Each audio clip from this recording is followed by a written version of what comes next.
तो यह आदमी एक आदमी को बेरहमी से मार डालता है, फिर इससे बच निकलता है और इसके बारे में एक उपन्यास प्रकाशित करता है। तो वह आदमी, उसका नाम क्रिश्चियन है, वह पोलैंड से है। वह एक सामान्य आदमी है, वह एक सफाई व्यवसाय चलाता है। लेकिन एक दिन सबसे बुरा होता है, उसकी जिंदगी बिखरने लगती है। उसका व्यवसाय विफल हो रहा है और इसलिए उसे दिवालियापन के लिए आवेदन करना पड़ता है। वह बहुत पी रहा है, वह अपनी पत्नी के साथ बेवफाई कर रहा है। अब उसकी पत्नी ये महिला है स्टासिया, और बहुत जल्दी स्टासिया ये तय कर लेती है कि ये सब पीना और बेवफाई उसके लिए बहुत ज़्यादा है, और वह और क्रिश्चियन आधिकारिक रूप से अलग हो जाते हैं। अब यह अलगाव वास्तव में क्रिश्चियन को प्रभावित करता है। वह इसे अच्छी तरह से नहीं लेता, वह डिप्रेशन में है और वह उसे वापस पाना चाहता है। वह हमेशा उसके बारे में सोचता रहता है और वह उसके प्रति जुनूनी हो जाता है, और अंततः वह एक निजी जासूस को नियुक्त करने का फैसला करता है ताकि वह उसका पीछा कर सके और देख सके कि वह क्या कर रही है। हाँ, क्योंकि इससे वह उसे वापस पालेगा। लेकिन उस निजी जासूस को नियुक्त करने से ही उसे इस आदमी डेरियस के बारे में पता चलता है। और डेरियस यह स्थानीय आदमी है जो एक विज्ञापन व्यवसाय चलाता है। वह एक सामान्य आदमी है और उसका क्रिश्चियन से कोई संबंध नहीं है। लेकिन एक रात डेरियस एक नाइट क्लब में है और उसी समय उसकी मुलाकात स्टासिया से होती है, और वह और स्टासिया उनकी अच्छी बनती है, और अंततः वे एक डेट पर जाने के लिए सहमत हो जाते हैं। और फिर बाद में वे इस डेट पर जाते हैं और डेट से कुछ भी नहीं निकलता। उसके बाद वे फिर से बाहर नहीं जाते, सिवाय इसके कि क्रिश्चियन द्वारा नियुक्त किया गया निजी जासूस अभी भी स्टासिया का पीछा कर रहा है। और वह क्रिश्चियन को रिपोर्ट करता है जैसे, अरे तुम जानते हो वह इस आदमी डेरियस के साथ डेट पर गई। और डैंगरन क्रिश्चियन गुस्से में है, और एक रात वह पूरी तरह से शराब के नशे में होता है और स्टासिया के घर जाकर उसका सामना करने जाता है। और बूम, वह उसके सामने का दरवाजा तोड़ देता है और वह उस पर चिल्ला रहा है और वह उसे मारता है। और वह यह स्वीकार करता है कि उसने उसे फॉलो करने के लिए एक निजी जासूस को नियुक्त किया, और इसी तरह उसे पता चला कि वह इस डेरियस के साथ डेट पर गई। डेरियस गाय वास्तव में वह इतना गुस्से में है। आखिरकार इसके बाद क्रिश्चियन एक योजना बनाता है ताकि डेरियस को हमेशा के लिए खत्म किया जा सके। और एक सुबह क्रिश्चियन डेरियस के ऑफिस के पास एक पेडफोन पर जाता है और वह ऑफिस को कॉल करता है, यह दिखाते हुए कि वह एक ग्राहक है जो विज्ञापन खरीदना चाहता है। और वह कहता है, देखो मुझे अभी डेरियस से बात करनी है वरना तुम मेरा बिजनेस खो दोगे। तो वे उसे डेरियस का सेल नंबर देते हैं। वह उस सेल नंबर पर कॉल करता है और वह उसी दिन डेरियस के साथ एक मीटिंग सेट करता है। तो फिर बाद में क्रिश्चियन और डेरियस मिलते हैं और हमें नहीं पता कि उनकी बातचीत कैसे हुई, लेकिन किसी तरह क्रिश्चियन डेरियस को अपनी कार में बैठा लेता है और वह उसे एक अनजान जगह पर ले जाता है। अब यह अगला हिस्सा वास्तव में फोरेंसिक सबूतों के आधार पर जोड़ा गया है, क्योंकि जो कुछ हुआ उसके गवाह नहीं थे। लेकिन हाँ, जो हम जानते हैं, इस अनजान जगह पर क्रिश्चियन अचानक डेरियस के साथ हिंसक हो जाता है और उसे पीटता है और उसे आंध देता है और उसे यातना देता है, और वह उसे कुछ दिनों के लिए बंधक बनाकर रखता है। वह उसे खाना या कुछ भी नहीं देता। फिर जब वह उसके साथ खत्म हो जाता है तो वह डेरियस को एक स्थानीय नदी में ले जाता है और उसे वहां फेंक देता है। और डेरियस तैरने के लिए बहुत कमजोर है और दुर्भाग्यवश वह डूब जाता है। फिर क्रिश्चियन डेरियस का फोन लेता है, इंटरनेट पर एक नीलामी साइट पर जाता है जैसे कि eBay, और वह इसे थोड़ा पैसा कमाने के लिए बेच देता है। लगभग 4 हफ्ते बाद कुछ मछुआरे उस नदी में मछली पकड़ने जाते हैं और वे किनारे के पास कुछ तैरता हुआ देखते हैं जो एक शव की तरह दिखता है, क्योंकि ये एक शव है, डेरियस का शव। तो पुलिस को बुलाते हैं। अब तुरंत पुलिस इस पर ध्यान देती है क्योंकि आप जानते हैं नदी में तैरता हुआ एक शव, यह स्पष्ट रूप से एक हत्या है।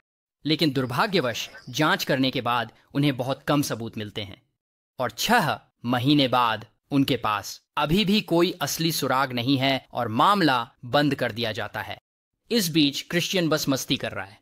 वह कहता है, बढ़िया, कोई भी ये नहीं सोचता कि ये मैंने किया है क्योंकि भाई ने तो हत्या करके बच निकलने में सफलता पाई। और फिर यह पागल आदमी इस सब के बारे में एक अपराध उपन्यास लिखना शुरू कर देता है। और यह अपराध उपन्यास एक काल्पनिक पात्र के बारे में है जिसका नाम क्रिश्चियन बी है, जो किसी को उसी तरह बेरहमी से मार डालता है जैसे उसने डेरियस को मारा था। और क्रिश्चियन बी के बारे में बहुत सारी जानकारी।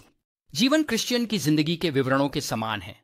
और क्रिश्चियन बी उपन्यास में वह हत्या के हथियार को एक ऑनलाइन नीलामी साइट पर बेचता है, ठीक उसी तरह जैसे क्रिश्चियन ने डेरियस के फोन के साथ किया था। तो हाँ, यह काल्पनिक उपन्यास उस असली हत्या पर आधारित लगता है जो उसने की थी, और इसे और भी बुरा बनाने के लिए वह किताब वास्तव में प्रकाशित हो जाती है। जैसे किसी प्रकाशक ने इसे पढ़ा और कहा, हाँ ये तो शानदार है। अब दिन के अंत में वह केवल कुछ हजार प्रतियां ही बेचता है, इसलिए यह कोई बड़ा सफल नहीं है। लेकिन फिर भी क्रिश्चियन हत्या करके बच निकला और उसने इसके बारे में एक किताब लिखी और कोई भी उसे इस अपराध से नहीं जोड़ पाया। जब तक हत्या के 3 साल बाद एक स्थानीय जासूस ठंडे मामलों की जांच कर रहा है और वह इस पर काम करना शुरू करता है यह देखने के लिए कि क्या वह कुछ नया ढूंढ सकता है। और जासूस अचानक समझ जाता है डेरियस के पास उसका सेल फोन जरूर होगा, जैसे हर किसी के पास हमेशा उनका सेल फोन होता है। लेकिन जब उन्होंने शव पाया, उन्होंने उसका फोन कभी नहीं पाया। तो जासूस उस फोन का सीरियल नंबर हासिल करता है और वह इसे ट्रैक करने का एक तरीका ढूंढ लेता है और वह यह पता लगाता है कि हत्या के बाद इसे बेच दिया गया था एक इंटरनेट नीलामी साइट पर, और जिसे उसने बेचा उसका यूजर नेम क्रिश्चियन भी था, क्रिश्चियन उपन्यास के पात्र की तरह। तो जाहिर है वे इस खाते को क्रिश्चियन तक पहुंचाते हैं।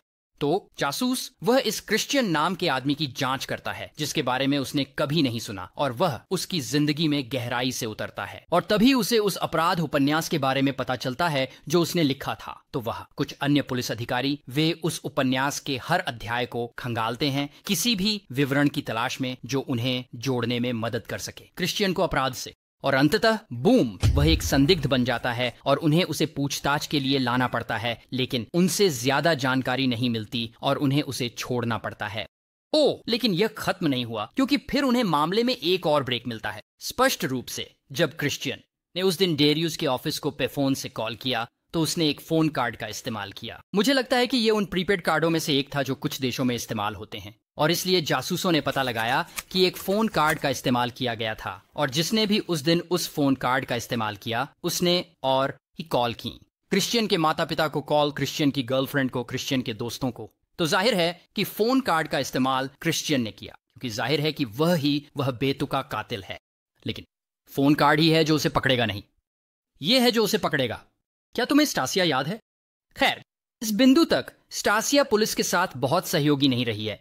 वह वास्तव में उनसे बात नहीं करना चाहती। उन्होंने उससे कई बार बात करने की कोशिश की, लेकिन वह उन लोगों में से एक है जो उन पर भरोसा नहीं करती। फिर भी वे उससे आखिरी बार बात करने की कोशिश करते हैं, और इस आखिरी बार वे उसे क्रिश्चियन के उपन्यास के कुछ हिस्से दिखाते हैं। विशेष रूप से वे उसे किताब के कुछ हिस्से दिखाते हैं जिसमें एक पात्र है जिसका नाम सोनिया है, और उपन्यास में सोनिया स्टासिया पर आधारित लगती है।